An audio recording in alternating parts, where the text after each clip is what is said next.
Guys, andito ako sa bagong biling bahay ng asawa ko. Ayan siya. So, binili niya to kasi paparentahan niya. Tingnan niyo itong nasa likod ko, guys. Ito yung bulaklak na meron din ako sa bahay. And na-amaze talaga ako sa laki niya, oh. Grabe, as in, ang ganda niya, guys. Tingnan niyo, oh. Oh, diba? Wow. Ang laki nito. Tsaka ang dami. Tingnan niyo, oh. Hanggang dito. Hanggang dito siya, oh. Ito siya, oh. Oh my God. Napakaganda niya. As in. Iniisip ko, guys. Alam nyo ba ang iniisip ko? Ayan na. Ganyan siya kaganda, guys. Iniisip ko, kukuha ako dito tapos ililipat ko doon sa bahay namin. Kasi hindi naman kami dito titira.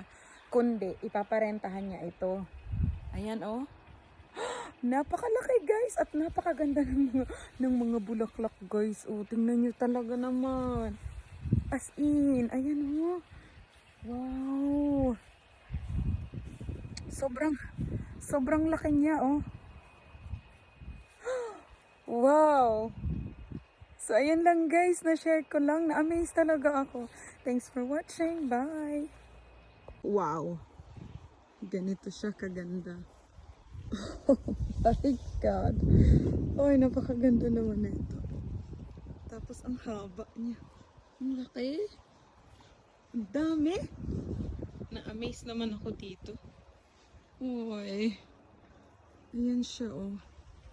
Wow. Sobrang ganda niya. Kaya lang parang may sakit yung bulaklak. Or paano na siya. Old na.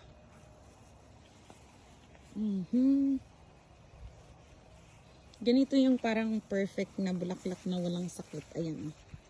Ah, diba? Napakaganda niya, guys.